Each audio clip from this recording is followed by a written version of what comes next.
De mec en surpoids à fucking bodybuilder ou de mec un peu maigrichon à total machine de guerre, beaucoup d'acteurs ont eu des transformations physiques visant à les faire ressembler à des dieux, ou même, on peut le dire, à en devenir. Que vous souhaitiez interpréter des méchants ou des gentils au cinéma, il faut savoir faire les bons sacrifices et pas qu'un peu. Revenons sur les transformations physiques de certains acteurs et restez bien jusqu'à la fin parce que le troisième va vraiment vous surprendre. Ou peut-être pas, mais en tout cas, je vous l'aurais dit. Je suis Ludo du Ludoverse, accrochez-vous bien dans votre vaisseau spatial, car c'est parti. Commençons avec un gars très peu connu, The Rock, a.k.a. Dwayne Johnson. Ce gars-là a eu une carrière dans différents domaines incroyables. Il a fait du foot US, mais n'a pas pu devenir pro. Il s'est aussi lancé dans une carrière de catch comme son père, et aussi bien entendu, un acteur au cinéma. C'est aussi, on peut le dire, un businessman par définition. Ayant sa propre marque de tequila appelée Teremana, son propre studio de production appelé Seven Bucks Productions, et puis il a aussi bien entendu sa propre série qui retrace son histoire. En gros, je pense que vous l'avez compris, pour réussir dans autant de domaines,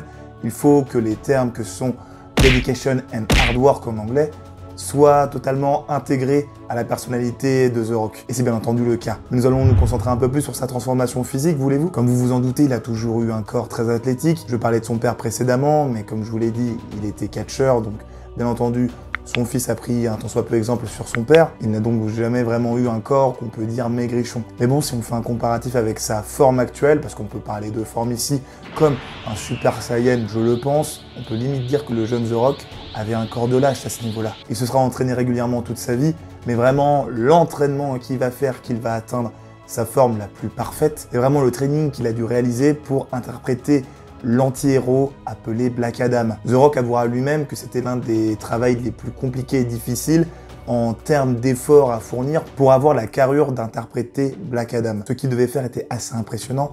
Il ingurgitait près de 6000 à 8000 calories par jour, donc découpé sur 5 à 7 repas, imaginez.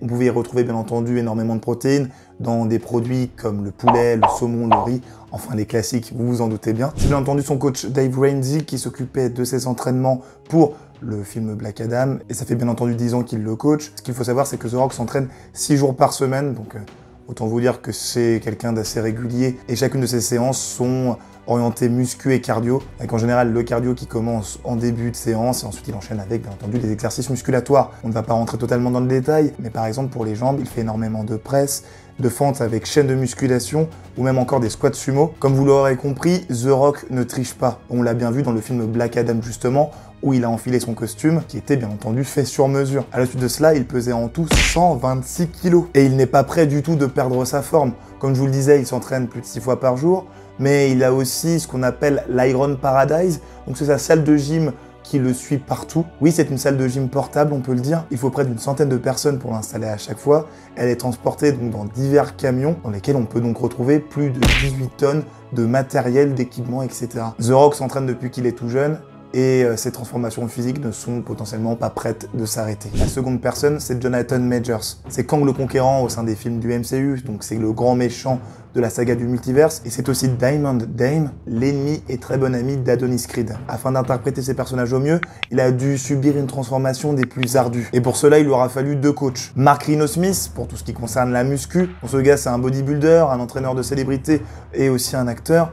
Et aussi Robert Sale qui était là pour l'entraîner à la boxe afin d'interpréter au mieux l'antagoniste du film Creed 3. Et comme vous l'avez compris, Jonathan Majors a fait des efforts qui sont en train de payer. Il joue dans 2 des plus gros films de l'année, donc Ant-Man 3 et Creed 3, et son nom est un peu sur toutes les lèvres. Mais cela ne s'est pas fait sans mal. Il a dû ingurgiter près de 6000 calories par jour, donc découpé sur 5 à 6 repas, donc on retrouve encore une fois du poulet, du riz, etc. Et son quotidien sur plusieurs mois ont été d'enchaîner bien entendu tournage, musculation, dodo, tournage, musculation, dodo.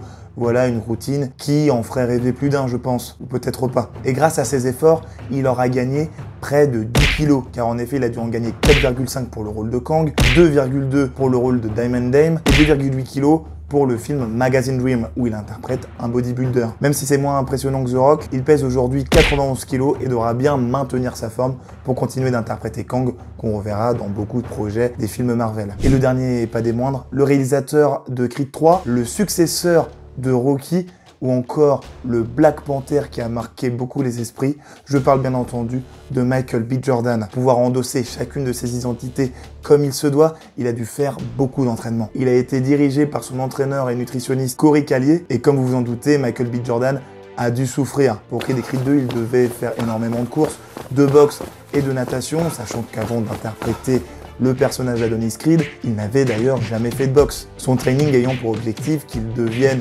l'héros de boxe dont avait besoin la franchise Creed, donc il a dû adopter une routine tournée vers le cardio afin d'être le plus sec et mince possible tout en ayant une musculature impressionnante. Il devait donc ingurgiter 4 à 5 repas par jour dans lesquels on pouvait retrouver du riz, du brocoli ou encore du poulet. Et niveau entraînement, c'est 2 à 3 fois par jour parce que voilà, pour devenir une icône de la boxe, il faut pouvoir s'en donner les moyens. Grâce à cela, il aura gagné plus de 10 kilos de muscles. Rendez-vous compte. Et concernant son rôle de Killmonger, ça a été un entraînement totalement différent. L'objectif étant de lui faire gagner de la masse, de lui faire prendre de la masse. En gros, il fallait qu'il devienne énorme. Il devait en imposer pour devenir THE super vilain. Et pour cela, il a dû faire énormément de squats, de curls et j'en passe. Avec cet entraînement, il aura gagné près de 7 kilos, mais autant vous dire que c'était très compliqué pour lui, parce qu'il a dû s'isoler de sa famille, enfin c'est ce qu'il a voulu faire pour pouvoir rentrer totalement dans le personnage de Killmonger. J'en parle plus dans une autre vidéo, n'hésitez pas à aller la voir. Mais au moins, tout cela a payé, il a gagné plus de 7 kilos et aura atteint à son max 88 kilos. Comme vous l'avez compris, les acteurs se donnent chaque jour pour pouvoir interpréter des personnages qui sont tout simplement ultra musclés ou qui ont une masse incroyable. On ne peut que les applaudir parce qu'au niveau motivation et mental, il faut être un peu au-dessus. Et on aura aussi bien compris dans cette vidéo qu'il faut être entouré des bonnes personnes, aussi bien dans son entourage qu'en termes de coach ou de nutritionniste. Sinon, pour atteindre le niveau God, c'est impossible. Il semble même que pour eux, il y ait beaucoup de bénéfices, étant donné qu'après cela, certains acteurs deviendront addicts au sport, comme notamment The Rock et Michael B. Jordan, qui ne cessent de s'entraîner car ça leur fait du bien. Attention, je suis à deux doigts de vous apprendre que le sport vous permet d'être en bonne santé. Il va peut-être falloir que je m'y mette un petit peu parce que je suis en train de perdre de la masse, ou d'en prendre dans le mauvais sens du terme. En tout cas, est-ce que vous seriez prêt à faire les mêmes sacrifices? Dites-le moi dans les commentaires. Il est temps de conclure cette vidéo, j'espère qu'elle vous aura plu. Abonnez-vous, partagez-la et lâchez un like, cela permettra de donner de la visibilité à la chaîne. Vous pouvez me suivre sur mes divers réseaux sociaux que sont Twitter, TikTok et Instagram. Et je vous invite à vous abonner au Ludoverse Podcast disponible sur Spotify et Apple Podcast, dans lequel vous pouvez retrouver les vidéos au format audio. Vous étiez dans le Ludoverse, je vous dis à la prochaine en mode ultra stock, ultra musclé et en plein training. C'était Ludo, à la prochaine, salut.